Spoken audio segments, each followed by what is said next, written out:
जय हिंद दोस्तों, स्वागत है नई वीडियो में। तो आइए आज हम लोग फिर से एक नए टॉपिक के साथ आए हुए हैं, जो कि है भारत का भूगोल। और भारत का भूगोल का ये समान परिचय है ये, ठीक है। इसमें कोई उतना बड़ा टॉपिक नहीं है, बहुत छोटा टॉपिक है, जहाँ से हमको क्वेश्चन देखने को मिलता है। जैसा कि मैंने सारा का सारा स्टार मार्क कर रखा है, ये सारा का सारा किसी न किसी एग्जाम में पूछा गया है। तो आइए हम लोग देखते हैं। और ये जो सीरीज चल रहा है स्पेशली बिहार पुलिस, बीपीएससी और बिहार दरोगा के लिए चल रहा है। और मैंने बहुत सारा वीडियो अपलोड कर चुका है पहले प्रीवियस वीडियो में, और ये टॉपिक वाइज है। और हर टॉपिक से आपको एक या दो क्वेश्चन देखने को मिलेगा ही मिलेगा, क्योंकि जितना भी मैं टॉपिक करवा रहा हूँ वो सारा का सारा एग्जाम रिलेटेड टॉपिक है, और सारे टॉपिक से एग्जाम में क्वेश्चन पूछा गया है। अगर आपको विश्वास नहीं तो जाकर हमारे जो प्रीवियस वीडियो में जाकर देख सकते हैं, आपको खुद पता चलेगा कि हाँ ये सारा टॉपिक इंपॉर्टेंट है। क्योंकि मैंने खुद बहुत बार एग्जाम निकाला हुआ है, तो मुझे पता है कि किस तरीके से कौन सा टॉपिक पढ़ना है और कौन सा टॉपिक नहीं पढ़ना है। और देखिए, जैसा कि मैंने स्टार मार्क कर रखा है, तो ये सारा का सारा बहुत ही इंपॉर्टेंट क्वेश्चन लिया गया है, ठीक है। तो आइए हम लोग देखते हैं। और इसके साथ साथ आपको मैं बहुत सारा पॉइंट भी, ये सिर्फ इसमें टोटल कितना 51 क्वेश्चन लिखा हुआ है, लेकिन मैं 51 के साथ साथ इसका दुगुना क्वेश्चन आपको बताऊंगा। मतलब 110 प्लस क्वेश्चन आपको इस वीडियो से क्लियर हो जाएगा। कैसे क्लियर होगा देखिए, मैं आपको साथ साथ पॉइंट बाय पॉइंट बताते चलता हूँ। जैसे देखिए, पहला क्वेश्चन क्या है कि भारत किस गोलार्ध में है। पहले समझिए, गोलार्ध गोलार्ध होता है क्या है, गोले को आधा कर देना, उसी को क्या बोलते हैं, गोलार्ध, मतलब हेमिस्फीयर, ठीक है। तो भारत जो है उत्तरी पूर्वी गोलार्ध में है। क्या है ये, उत्तर पूर्वी गोलार्ध में है। अब कैसे उत्तर पूर्वी गोलार्ध में है, तो आपको पता है कि इस तरीके से मान लीजिए हमारा अर्थ है, तो इसको हम लोग बांटे, ये लॉन्गिट्यूड हो गया, ये हो गया लैटिट्यूड। तो हमारा जो भारत है यहाँ पर स्थित है, यहाँ पे। तो देखिए, अगर इसको दो भागों में बांटते हैं तो ऊपर वाला कहलाता है उत्तरी गोलार्ध, नीचे वाला कहलाता है दक्षिणी गोलार्ध। तो उत्तरी गोलार्ध के हिसाब से भारत क्या होगा, उत्तरी गोलार्ध में। अब इसको जब हम लोग लॉन्गिट्यूड को खींचते हैं, तो लॉन्गिट्यूड दो हिस्से में बांटता है, एक बांटता है वेस्टर्न गोलार्ध, एक बांटता है पूर्वी गोलार्ध, मतलब पश्चिमी गोलार्ध और एक पूर्वी गोलार्ध। तो भारत किधर है, उत्तर पूर्वी गोलार्ध में है। तो भारत यहाँ पर है। तो इससे आपको समझ में आया होगा कि हाँ भारत कहाँ पर स्थित करता है। बहुत आसानी तरीके से हम लोग समझेंगे अभी। फिर क्या है, भारत किस गोलार्ध में, फिर क्या है एरिया की दृष्टि से भारत। अब देखिए, एरिया की दृष्टि से भारत कितने नंबर पे आता है, तो एरिया की दृष्टि से जो भारत है 7वें नंबर पे आता है। कितने नंबर पे, ये सारा के सारा एग्जाम में पूछा गया क्वेश्चन है, 7वां नंबर है इंडिया का।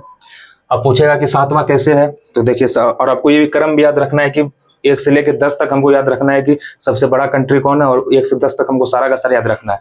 तो मैं अब जो बोल रहा हूँ वो लिखते चलिए, क्योंकि इसी के साथ साथ क्वेश्चन भी क्लियर आपका होते रहेगा। और जो मैं बोल रहा हूँ ये भी सारा कुछ एग्जाम में क्वेश्चन पूछा हुआ है। तो पूछेगा सबसे बड़ा देश, तो रसिया है।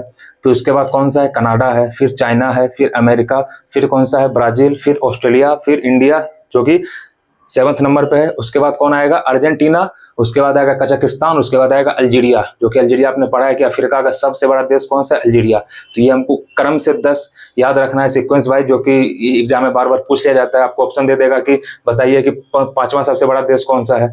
तो ये सब मतलब ये एग्जाम में पूछा गया है। जब मैं वर्ल्ड ज्योग्राफी पढ़ाऊंगा तो आपको उसमें सारा का सारा क्वेश्चन वहां से लेके आऊंगा मैं वहां से। तो एरिया की दृष्टि से भारत कितना स्थान है, 7वां।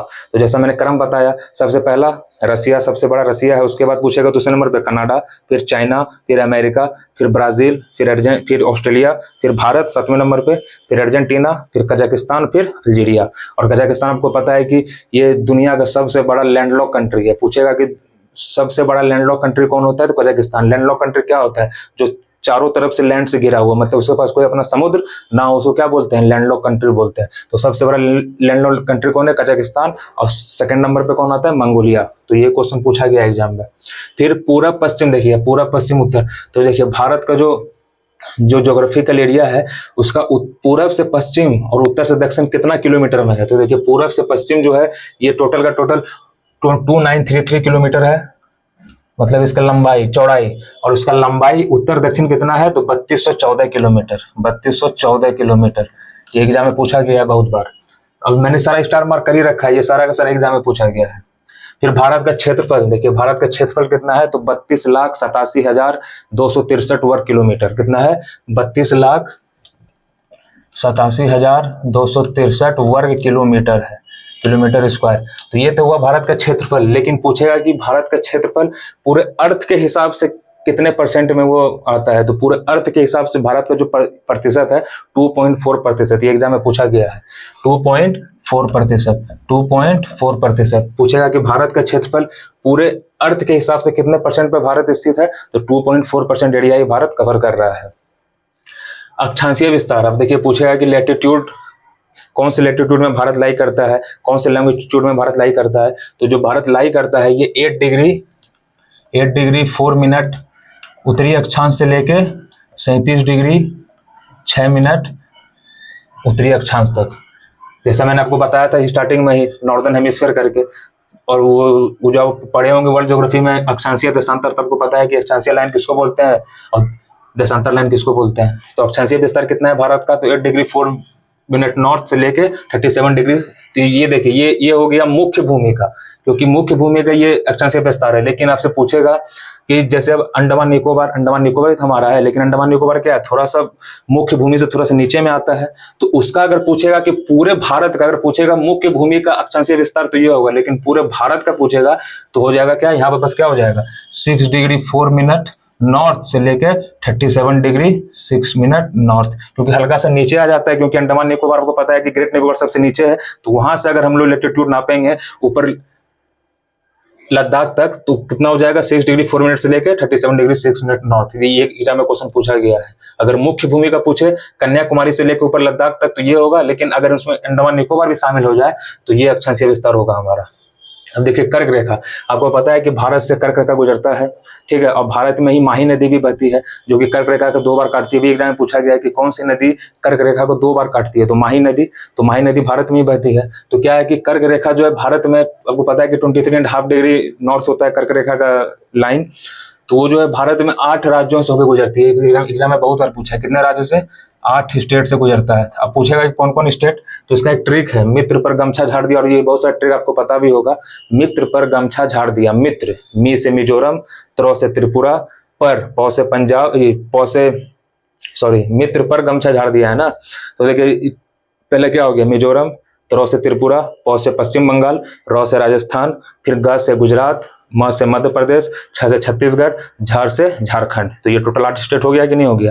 मित्र पर गमछा झाड़ दिया। और मैं तो बोलूंगा कि आपको मैप के माध्यम से याद रखिए। सबसे पहले ये गुजरेगा तो सबसे पहले क्या आएगा, गुजरात, फिर आएगा राजस्थान, फिर आएगा मध्य प्रदेश, फिर आएगा छत्तीसगढ़, फिर आएगा झारखंड, फिर आएगा वेस्ट बंगाल, फिर आएगा मिजोरम, फिर आएगा त्रिपुरा। पहले त्रिपुरा फिर मिजोरम आएगा। तो इस क्रम से भी याद कीजिएगा तो आपको आसानी से याद हो जाएगा। तो इसका ट्रिक भी है, तब जैसे मैंने आपको ट्रिक बता ही दिया, मित्र पर गमछा झाड़ दिया।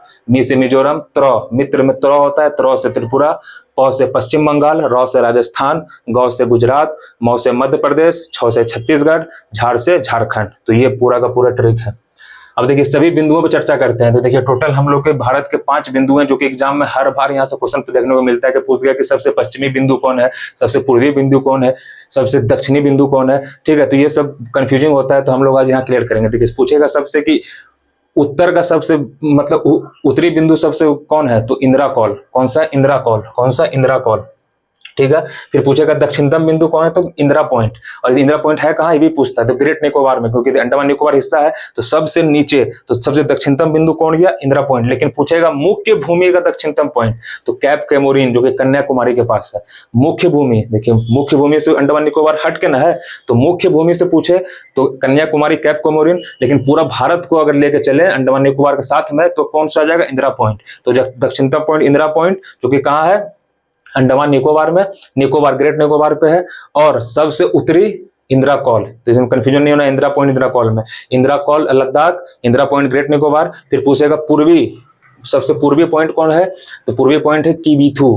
क्या है, किबीथू। और सबसे पश्चिमी गुहार मोती या गुहार माता। देखिए गौ से गुजरात, क्योंकि गुजरात सबसे पश्चिमी में है, तो उसी के लास्ट में क्या हो गया, गुहार माता। और अरुणाचल प्रदेश सबसे पूर्वी में है, तो अरुणाचल प्रदेश में ये पॉइंट पाया जाता है किबीथू। तो किबीथू, गुहार माता, इंदिरा कौल, उसके बाद कन्याकुमारी। अगर मुख्य भूमि को पूछे, अगर पूछे फिर पूरा का भारत को लेके, तो इंदिरा पॉइंट। तो ये 4 पॉइंट हमको याद रखना है, 5 point.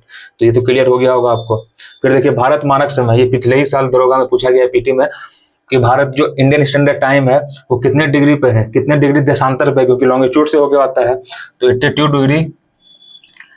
Degree and half east. किधर है ये, ईस्ट के साइड। ये यही एग्जाम पूछा था, किधर है, ईस्ट के साइड, किधर है, ईस्ट के साइड। अब फिर आपसे ये भी पूछेगा कि ये जो इंडियन स्टैंडर्ड टाइम है कितने राज्यों का गुजरता है। जैसे कर्क रेखा था ना कि 8 स्टेट से गुजर रहा है, तो उसी तरीके से IST भी हमारे 5 राज्य से गुजरता है। कितने राज्य से, 5 स्टेट से होकर गुजरता है।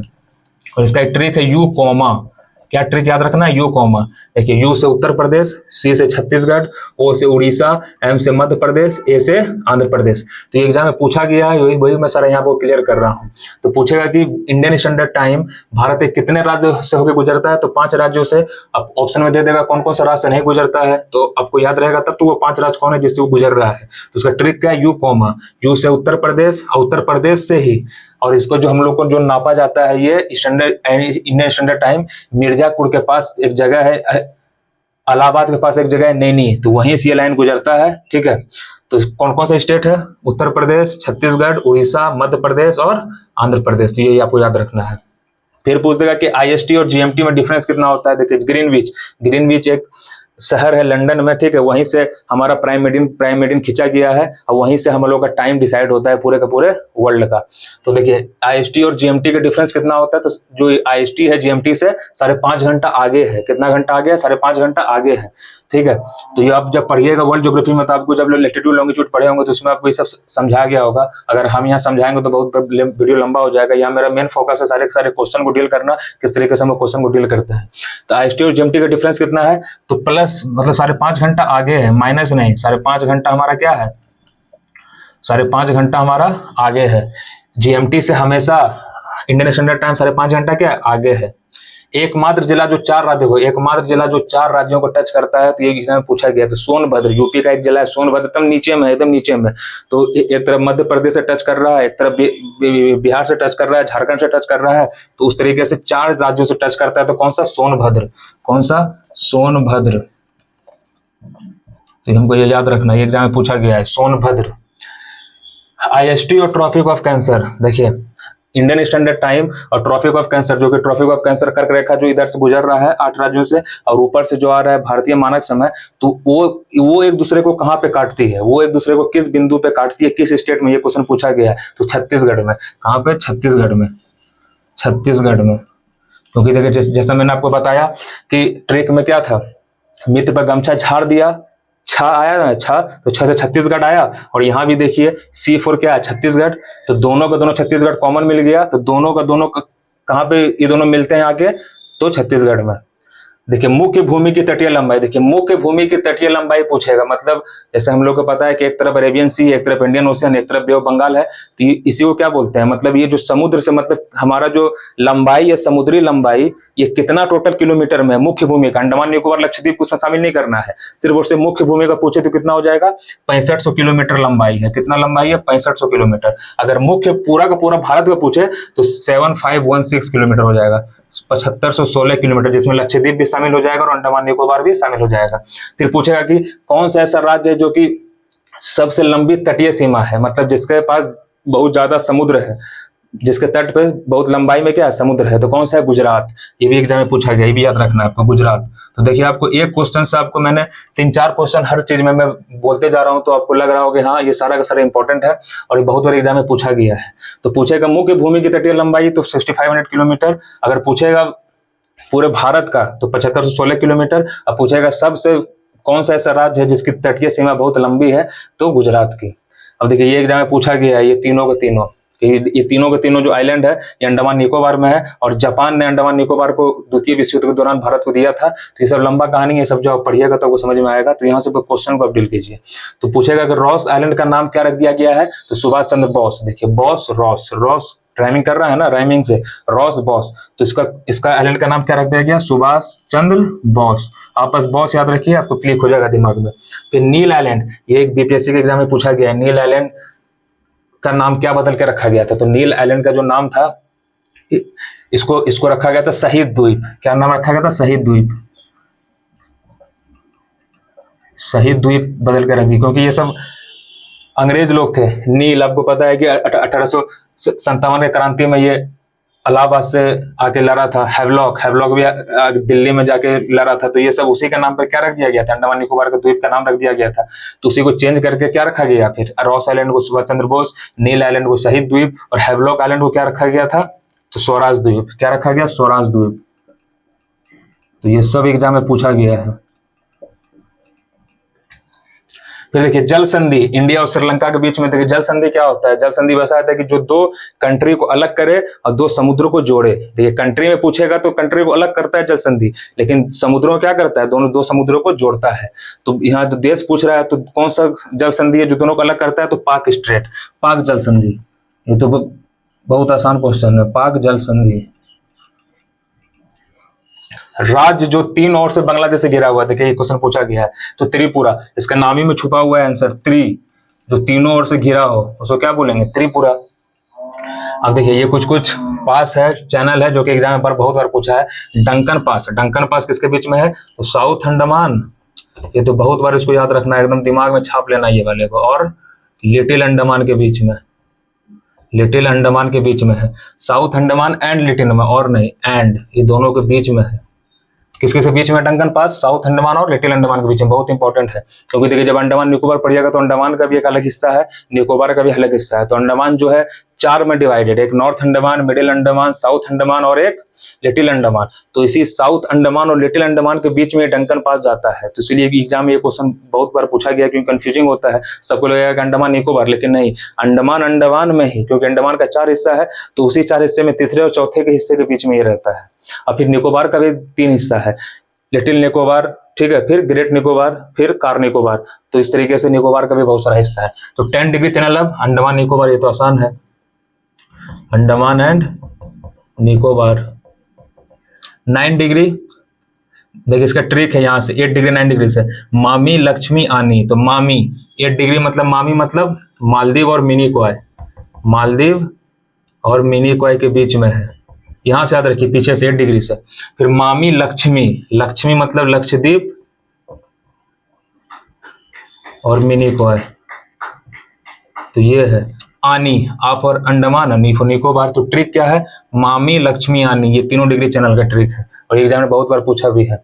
अब देखिए ये पूछ देगा माहिम क्रीक और सर क्रीक, इसमें कंफ्यूजन होता है। देखिए कुछ नहीं, माहिम क्रीक पूछे कहाँ पे है, तो माहिम क्रीक है मुंबई में, देखिए एम से मुंबई, एम से माहिम, और सर क्रीक पूछे तो गुजरात में, बस इतना सा, सर क्रीक कहाँ है, गुजरात में।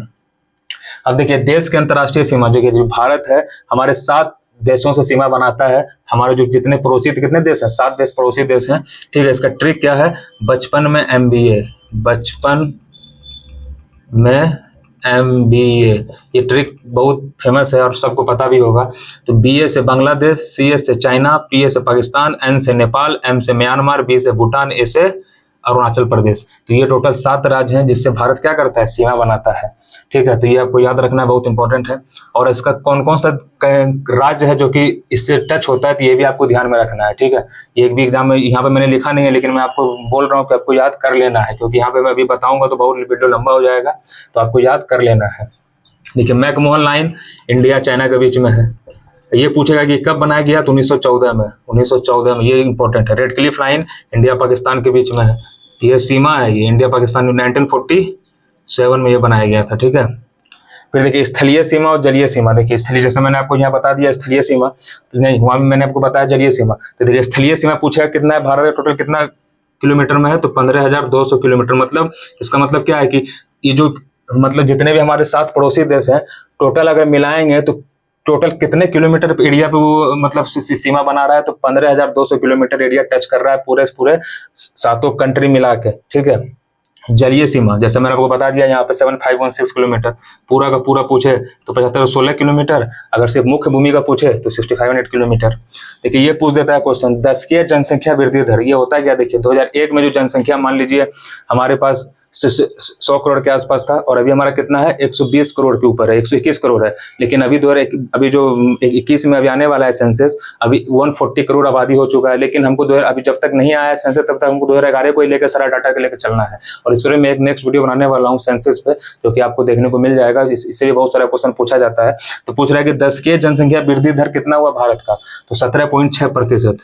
कितना प्रतिशत, 17.6%। मतलब 2001 से लेकर 2011 के बीच में कितना परसेंट जनसंख्या बढ़ गया, परसेंटेज में पूछ रहा है, तो 17.6% बढ़ा है, और ये एग्जाम में पूछा गया, ये इंपॉर्टेंट है।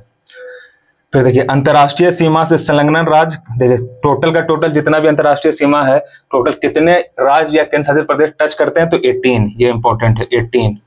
कितने करते हैं 18। जब इसको पढ़िएगा ना सातों कंट्री के बारे में, कौन कौन से स्टेट टच करता है, कौन कौन सी यूनियन टेरिटरी, तो सबको जब जोड़िएगा तो 18 आएगा।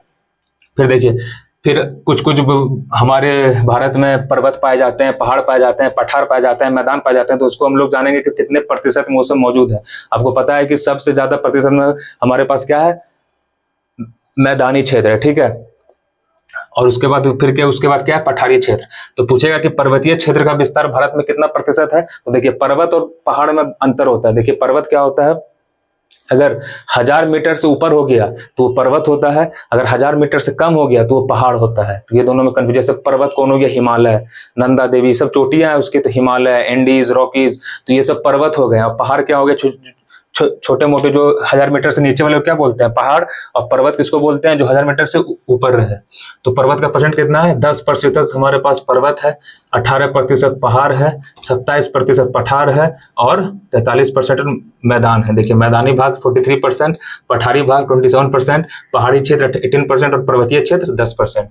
अब देखिए पुडुचेरी से क्वेश्चन पूछ देता है, बहुत कंफ्यूजिंग क्वेश्चन रहता है पुडुचेरी के, कि पुडुचेरी कितने राज्य में फैला हुआ है। कि एक जगह नहीं है पुडुचेरी, पुडुचेरी में एक है ही, और भी अलग 3 जगह है। तो ये टोटल मिला के 4 जगह पुडुचेरी फैला हुआ है।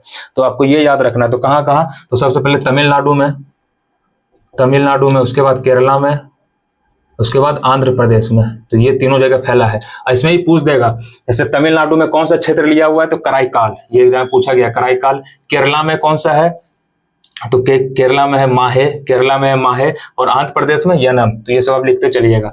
पूछ देगा कि पुडुचेरी के अलावा और कितने राज्य में फैला, तो 3 राज्य में। फिर पूछेगा कि अगर राज्य नहीं देखे तो पूछ देगा कौन से जिला का नाम बताइए। तो जिला में कौन कौन हो जाएगा, यनम, कराईकाल और माहे कहाँ है, केरला में, यनम कहाँ है, आंध्र प्रदेश में, और कराईकाल कहाँ है, तमिलनाडु में। अब देखिए देशांतरीय विस्तार, लॉन्गिट्यूड, जैसा कि यहाँ मैंने बताया था लेटीट्यूड, तो लॉन्गिट्यूड कितना है भारत का, तो 68 degree 7 minute east to 97 degree 25 minute east. देखिए ईस्ट, क्योंकि भारत उत्तरी पूर्वी गोलार्ध में है, तो उत्तरी के लिए ये सिर्फ दोनों में उत्तर उत्तर रहेगा, मतलब नॉर्थ, और देशांतरीय में दोनों में ईस्ट, मतलब पूरब।